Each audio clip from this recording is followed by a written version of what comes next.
If you stayed overnight at my Amish grandmother's house, breakfast wasn't optional. It arrived early, quietly, and without ceremony. There were no menus, no choices, and no rush. Just food, made the same way it had always been made, meant to fuel a full day of work. These weren't trendy breakfasts or special occasion meals. They were everyday food, cooked from what was on hand, served without explanation, and eaten together before the sun was fully up. Here are 20 breakfasts my Amish grandmother actually made, the kind you don't see written down, but never forget once you've eaten them. 1. Fried eggs with buttered bread. Most mornings began with eggs, not scrambled fancy, not seasoned heavily, just fried gently in butter until the whites were set and the yolks still soft. My grandmother cracked them carefully, one at a time, straight into the pan. No shells were ever allowed to fall in. The bread was homemade, sliced thick, and toasted lightly on the stove. Butter was spread generously while it was still hot, melting into every uneven surface. The eggs were laid right on top or eaten alongside, depending on how hungry everyone was. There was no garnish, no salt shaker passed around.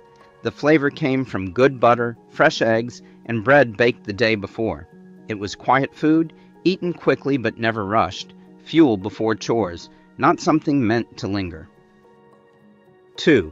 Cornmeal mush with milk. Cornmeal mush was breakfast when things needed to stretch. Cornmeal was simmered slowly with water and a pinch of salt until thick and smooth, stirred constantly so it wouldn't scorch. My grandmother never left the pot unattended. It demanded patience. Once cooked, it was spooned into bowls and served hot with fresh milk poured over the top. Sometimes butter was added, sometimes a drizzle of molasses, but often it was eaten plain. It wasn't exciting food, and no one pretended it was, but it filled you properly. It stayed with you through hours of work. My grandmother said that was the point. Breakfast wasn't meant to entertain, it was meant to last. 3. Homemade oatmeal. This wasn't instant oatmeal or something torn open from a packet.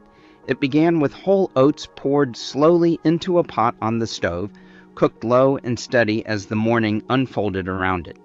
My grandmother stirred with the same worn wooden spoon she'd used for years, never measuring, never hurrying, watching the oats swell and soften as they took their time. A small pinch of salt went in early, enough to wake up the grain without overpowering it. Milk or cream was added near the end, warmed gently so it blended instead of boiling away. Some mornings it was finished with molasses, other days with apple butter, and sometimes with nothing at all. The texture mattered deeply to her. Too thin felt careless, too thick felt heavy. She always found the balance. This oatmeal asked for patience, and in return it stayed with you for hours. 4. Scrapple fried crisp. Scrapple was sliced thick and placed carefully into a warm pan. Never rushed, never crowded. My grandmother believed Scrapple demanded patience. High heat ruined it, and shortcuts showed immediately. As it cooked, the smell filled the kitchen with something savory and unmistakably familiar, signaling that breakfast was underway. She waited for a deep, even crust to form before turning each slice by hand, letting the outside grow crisp while the inside stayed soft and rich.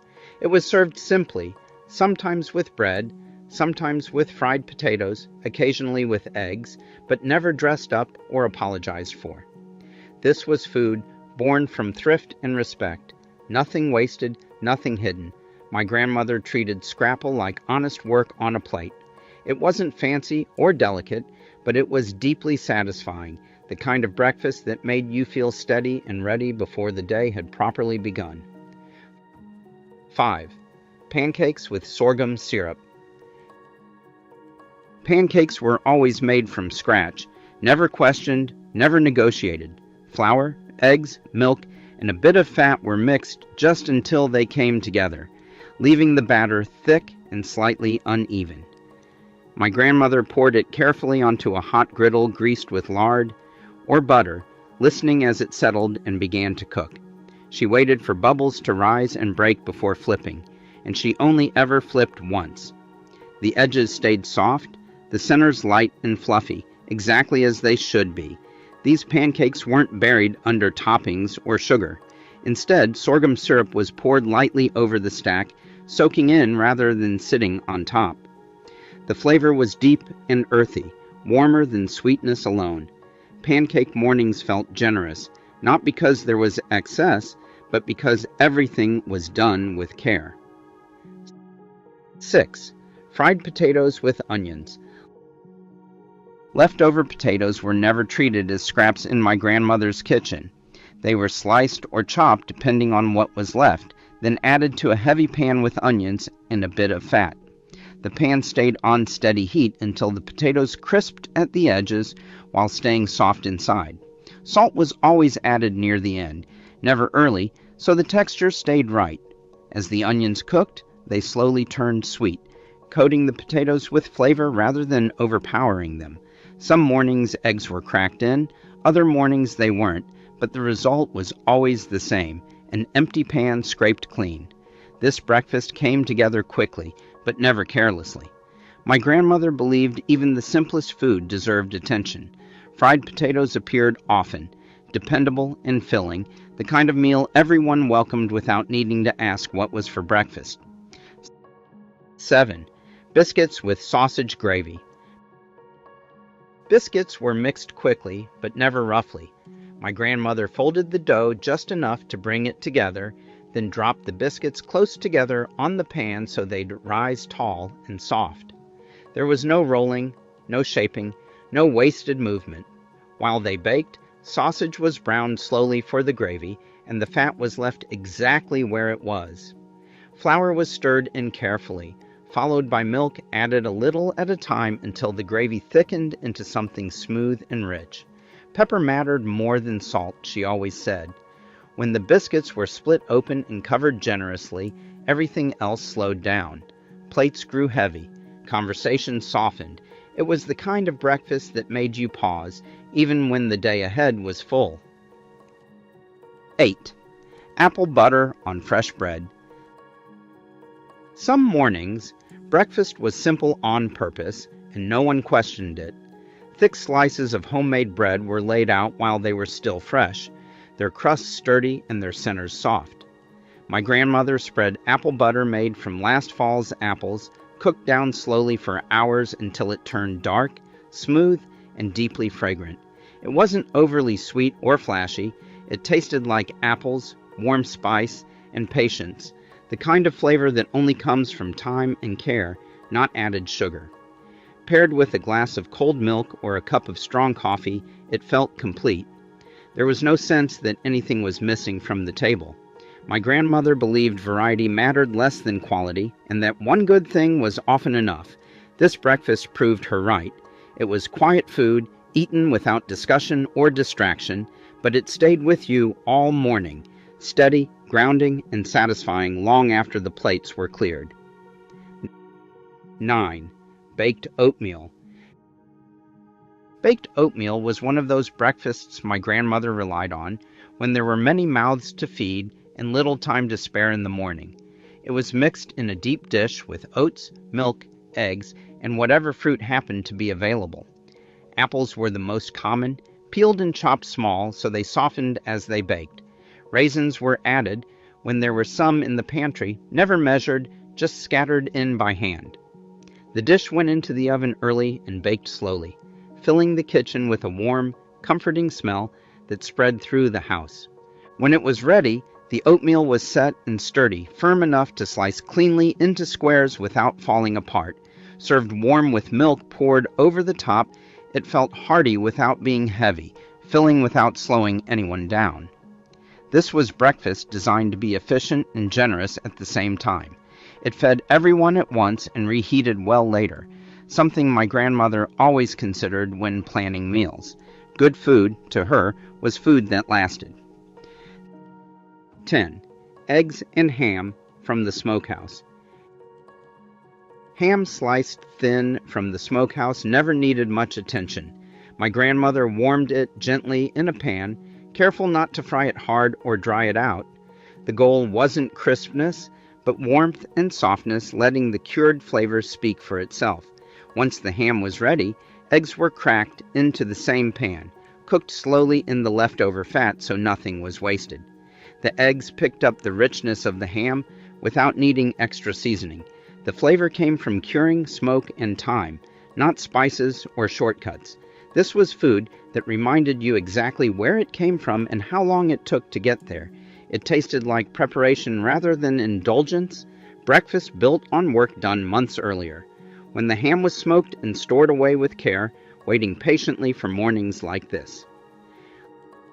11. Cottage cheese with bread.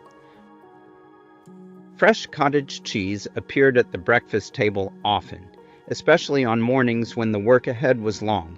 Sometimes it was eaten plain, spooned quietly into bowls. Other times it was paired with thick slices of bread, or stirred gently with a little salt or cream to soften the curds. It was mild and cooling, filling without ever feeling heavy.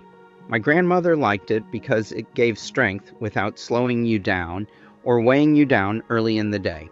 There was no fuss around it, no attempt to dress it up. It was simple, practical food meant to support a full morning of work. This was breakfast chosen for usefulness rather than comfort, eaten quickly but with appreciation, the kind of meal that let you stand up from the table ready to keep going. 12. Cornbread and milk. Cornbread was usually baked ahead of time, often the evening before, so it was ready when morning came. My grandmother sliced it thick, never thin, and set it on the table without warming it. It was eaten with cold milk poured over the top or served alongside in a glass, depending on preference. The cornbread itself wasn't sweet or crumbly. It was dense, sturdy, and built to last, the kind that held together in your hands and stayed with you after the plate was cleared. This was breakfast meant for mornings when there was real work waiting outside.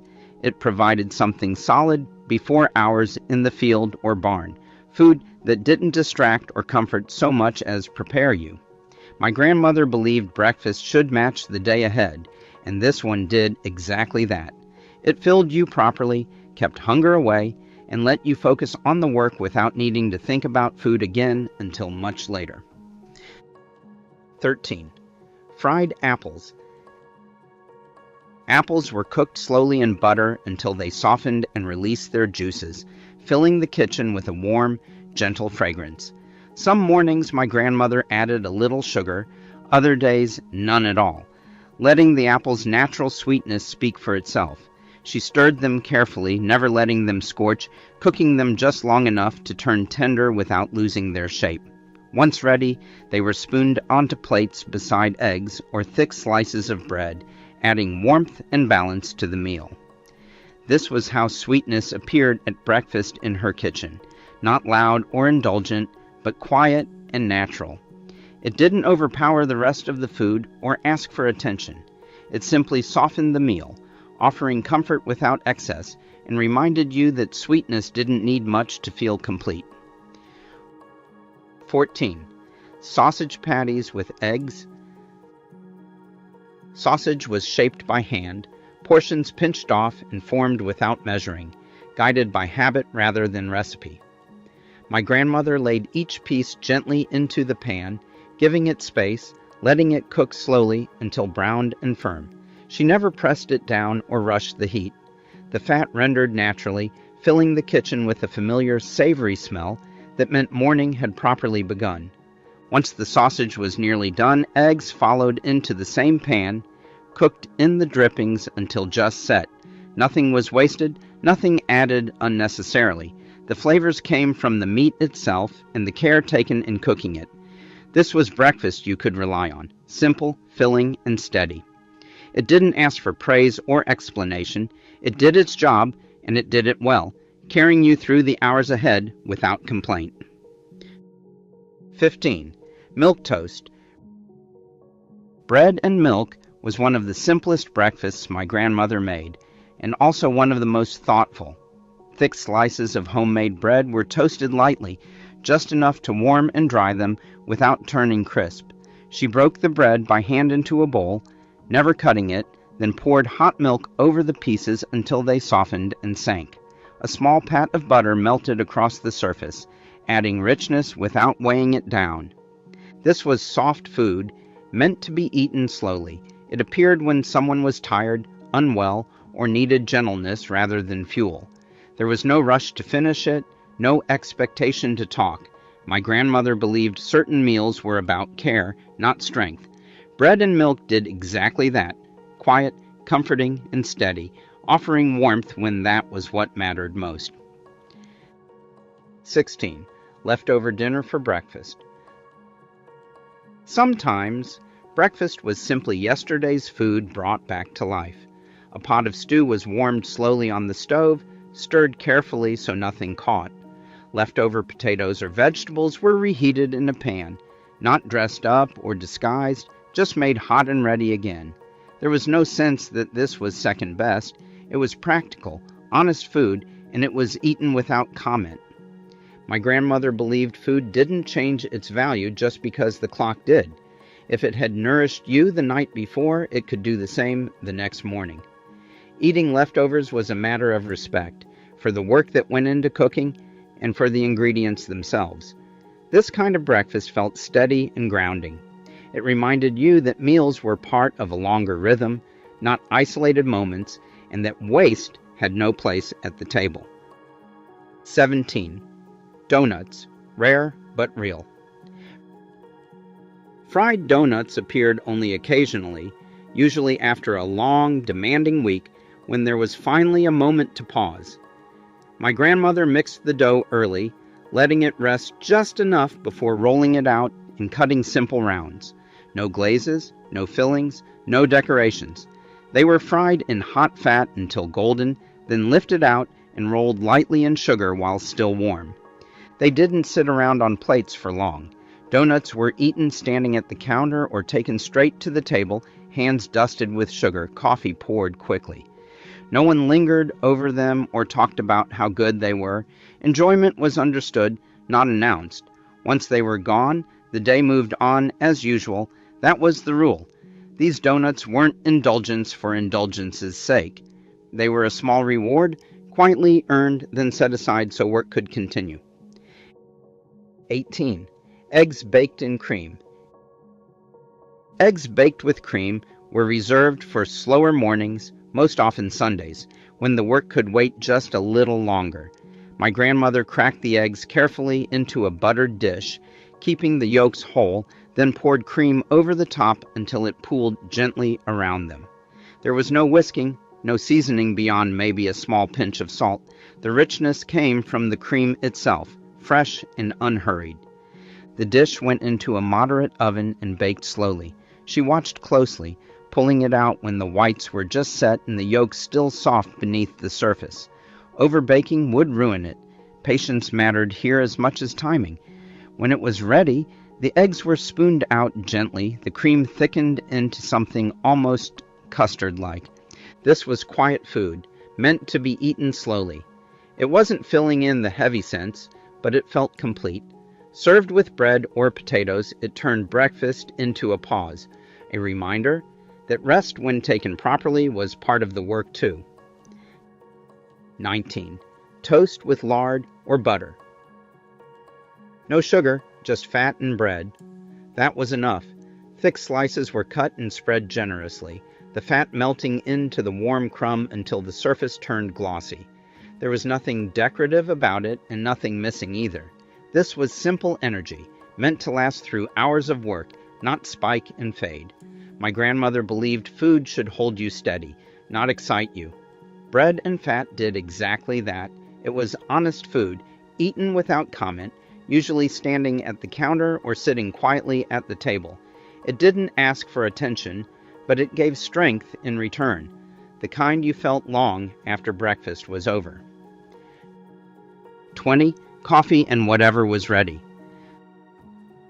Sometimes breakfast wasn't planned at all. It was whatever was ready first. A slice of bread, a bit of cheese, perhaps some leftover porridge. Coffee was poured, plates passed around the table, and everyone began the day without ceremony. There was no rush, but no lingering either. My grandmother believed the morning needed fuel first, conversation second. This kind of breakfast was practical, steady, and unpretentious. It didn't matter if it was fancy or complete. It was enough to start the work ahead. The simplicity reminded everyone that mornings had their own rhythm, a quiet, functional pause before the day truly began. These breakfasts weren't about variety or choice. They were about consistency, about feeding people well enough to work hard and come back hungry again. My Amish grandmother didn't call it tradition. She just called it breakfast.